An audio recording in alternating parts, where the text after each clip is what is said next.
देखेंगे उसका study point में आज उपयोगितावाद यानी यूटिलिटेरियनिज्म के बारे में पढ़ेंगे कि वास्तव में उपयोगितावाद क्या होता है, उसका विकास कैसे हुआ, कौन कौन से विचारक उससे संबंधित हैं तथा बेंथम का मेनली इसमें जो नाम जुड़ा है उपयोगितावाद के जनक के रूप में। तो बेंथम की जो है क्या इसमें योगदान है, क्या उनका महत्व है। और ये टॉपिक एमए जो है थर्ड सेमेस्टर में है, यानी एमए सेकेंड ईयर में है और फर्स्ट पेपर का पार्ट है। इसके अलावा UGC net JRF political science, TGT PGT civics या पॉलिटिकल साइंस तथा सिविल सर्विसेज जिसमें आपका पीएसआईआर ऑप्शनल हो तो उसके लिए उपयोगी है। तो देखते हैं कि क्या है उपयोगितावाद वास्तव में। उपयोगितावाद जो है 19वीं सदी में ब्रिटेन के दार्शनिकों द्वारा प्रतिपादित राज्य के कार्यों से संबंधित एक महत्वपूर्ण सिद्धांत है, जिसके अनुसार राज्य के कार्यों की कसौटी क्या होनी चाहिए, उपयोगिता होनी चाहिए। उपयोगितावाद आंग्ल भाषा के यूटिलिटेरियनिज्म शब्द का हिंदी रूपांतरण है, जिसका अर्थ होता है उपयोगिता। इस प्रकार उपयोगिता का सामान्य अर्थ है अधिकतम व्यक्तियों का अधिकतम सुख, the greatest pleasure of greatest number. अर्थात राज्य को वही कार्य करने चाहिए जो उपयोगी है। उपयोगी का अर्थ है उपयुक्त या आनंद और सुख प्रदान करने वाला। दूसरे शब्दों में जिस कार्य को करने से हमें लाभ हो वो अच्छा है यानी उपयोगी है, और जिस कार्य को करने से हमें हानि हो वह बुरा है। राजनीतिक क्षेत्र में इस सिद्धांत का अभिप्राय ये है कि राज्य को केवल वही कार्य करना चाहिए जिससे अधिकतम लोगों को अधिकतम लाभ या सुख प्राप्त हो। इस प्रकार इसे भौतिक सुखवाद का परिमार्जित संस्करण भी कह सकते हैं। वस्तुतः उपयोगिता को ही मानवीय जीवन का आधार मानकर जिस राजनीतिक दर्शन की सृष्टि की गई उसे ही हम उपयोगितावाद कहते हैं। यहाँ पे इंसाइक्लोपीडिया की परिभाषा देखें तो उसके अनुसार उपयोगिता आचार शास्त्र का एक सिद्धांत या नीति है जो इस बात का प्रतिपादन करता है कि जो कुछ उपयोगी है वह श्रेष्ठ है या सर्वोत्तम है, और उपयोगिता का विवेकपूर्वक निर्धारण किया जा सकता है तथा सामाजिक, आर्थिक, राजनीतिक सिद्धांत एवं नीतियाँ उपयोगिता के सिद्धांत पर ही आधारित होनी चाहिए। वस्तुतः उपयोगितावाद एक नैतिक सिद्धांत है जिसका आधार वह मनोवैज्ञानिक मत है जिसे सुखवाद कहा जाता है। सुखवादी सिद्धांत के अनुसार प्रत्येक व्यक्ति सुख की खोज करता है और दुख से बचना चाहता है। मानव कार्य कई कारकों से प्रेरित या प्रभावित रहते हैं, पर अंतिम प्रेरक क्या है, सुख और दुख। यानी हम कोई कार्य करते हैं तो उसके पीछे ये देखते हैं कि उससे हमें सुख की प्राप्ति होगी या दुख की, और यदि सुख की प्राप्ति अधिक होती है तभी हम उस कार्य को करते हैं। यह सुखवादी विचारधारा आधुनिक युग की देन नहीं है, वरन इसका प्रारंभ यूनानी युग में ही एरिस्टिशियस और एपिक्यूरियस की शिक्षाओं से हुआ था। प्राचीन सुखवादी धारणा आधुनिक धारणा से नितांत क्या है, भिन्न है, परंतु दोनों का उद्देश्य क्या है, सुख की प्राप्ति है।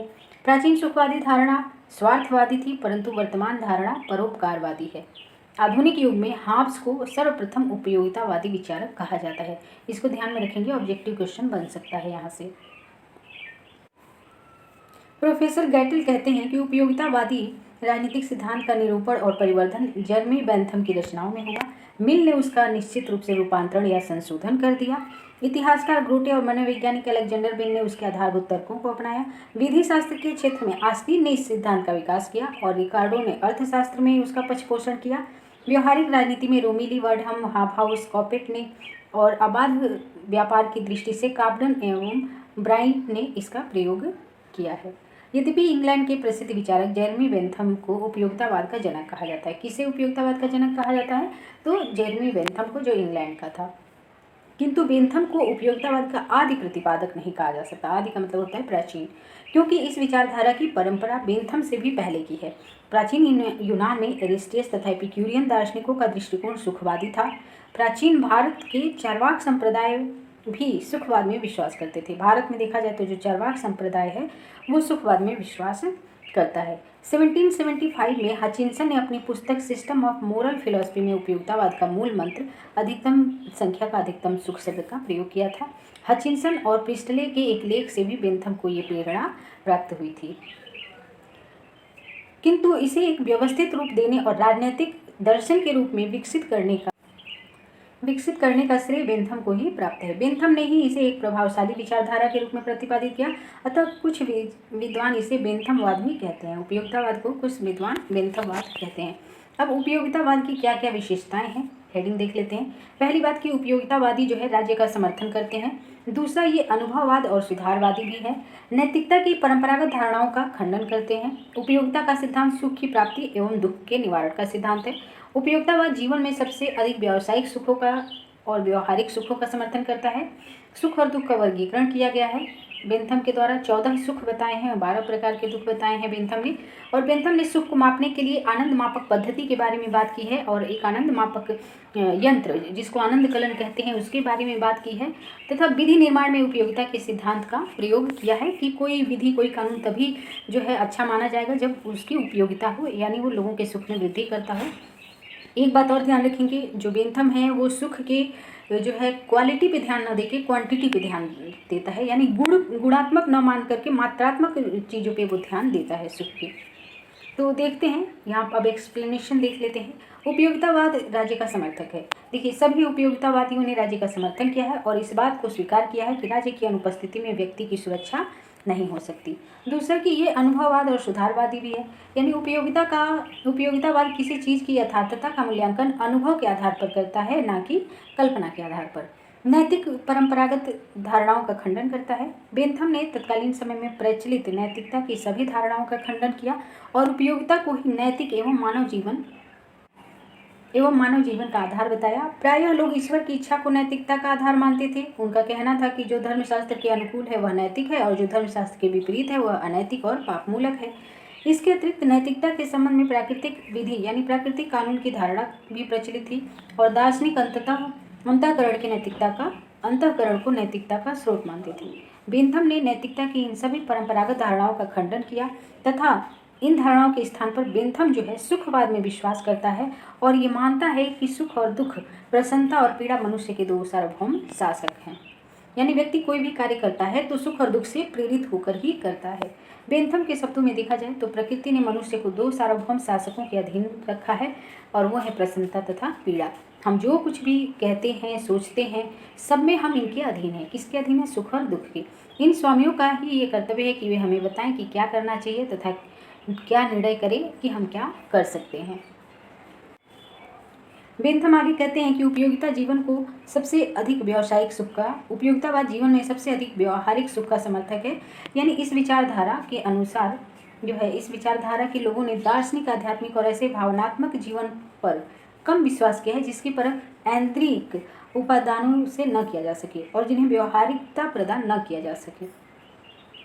आगे जो है बेंथम लिखते हैं कि उपयोगितावाद किसी वस्तु का वह गुण है जिसके द्वारा वह किसी ऐसे पक्ष के लिए लाभ, सुविधा, सुख, अच्छाई या कल्याण का सृजन करती है अथवा ऐसे पक्ष के विरुद्ध होने वाले छल, पीड़ा, बुराई या अहित को रोकने का कार्य करती है। उपयोगितावाद का सिद्धांत है सुख की प्राप्ति और दुख का निवारण।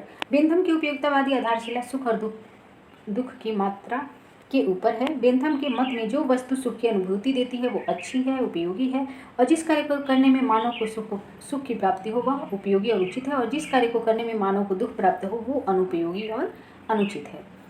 बेंथम ने सुख दुख का वर्गीकरण किया है। सुख के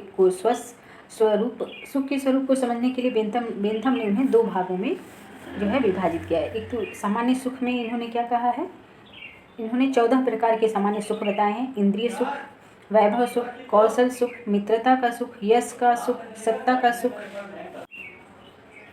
कल्पना का सुख, धार्मिक सुख, दया का सुख, निर्दयता का सुख, स्मृति सुख, आशा का सुख, संपर्क या मिलन सुख और सहायता सुख। इसी प्रकार सामान्य दुख 14 प्रकार के बताए इन्होंने। दरिद्रता, हिचकिचाहट, अपयश, दया, स्मृति, संपर्क, भावना, सतुता, धार्मिकता, निर्दयता, आशा और अकुशलता। बेंथम के अनुसार इन सभी के सम्मिश्रण से विविध प्रकार के जटिल सुख दुख क्या होते हैं, पैदा होते हैं। सुख के निर्धारक तत्व बेंथम के अनुसार मनुष्य एक भावनात्मक प्राणी होता है, अतः मनुष्य की भावना जितनी सघन होगी उतना ही सुख या दुख ग्रहण करने की उसकी क्षमता होगी। बेंथम कहते हैं कि व्यक्ति की संवेदन क्षमता 32 चीज़ों से प्रभावित होती है, जैसे स्वास्थ्य, ज्ञान की मात्रा, बौद्धिक क्षमता, नैतिकता, आर्थिक परिस्थितियाँ, लिंग, आयु, पद और जलवायु आदि। बेंथम के अनुसार सुख और दुख की मात्रा की गणना करते समय इन बातों का ध्यान रखना चाहिए। सुख दुख के स्रोत जो है बेंथम ने 4 प्रकार के बतलाए हैं। भौतिक यानी भौतिक कार्य को करने से जो सुख प्राप्त होता है, जैसे मूवी देखने से आपको क्या सुख प्राप्त हुआ, और जो है नैतिक सुख, यानी आप किसी की हेल्प करते हैं, कोई परोपकारी संबंधी कार्य करते हैं तो उससे क्या सुख हुआ। राजनीतिक सुख, यानी कोई राजनीतिक पद प्राप्त होने पे, मंत्री बन जाने पे जो है आपको किस प्रकार का सुख हुआ, या धार्मिक कार्य करके जो आपके अंतःकरण को सुख हुआ। तो इस प्रकार 4 जो है सुख के इन्होंने स्रोत बताए हैं। आनंद मापक पद्धति, बेंथम के अनुसार सुख एवं दुख को मापा जा सकता है।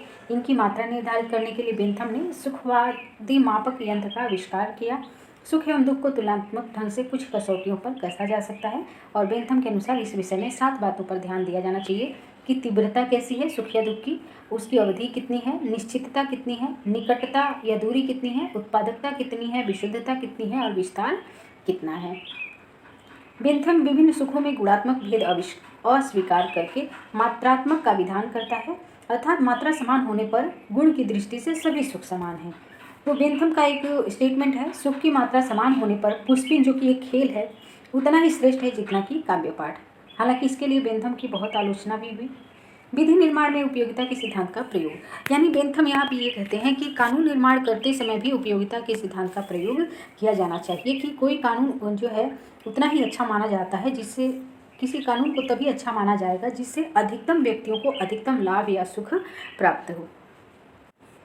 साथ ही बेंथम ये भी कहते हैं कि यदि राज्य का कानून उपयोगिता की कसौटी पर खरा न उतरे तो उन्हें बदल देना चाहिए। अच्छे कानून वही हैं जिससे अधिकतम व्यक्तियों का हित हो। तो अभी के लिए इतना ही, और बेंथम के बारे में और भी चीज़ें देखेंगे। बेंथम एक समाज सुधारक के रूप में कैसे है, उसकी आलोचनाएँ क्या हैं, उनके राजनीतिक सिद्धांत का मूल्यांकन क्या है, देखेंगे नेक्स्ट वीडियो में। अभी के लिए इतना ही, धन्यवाद।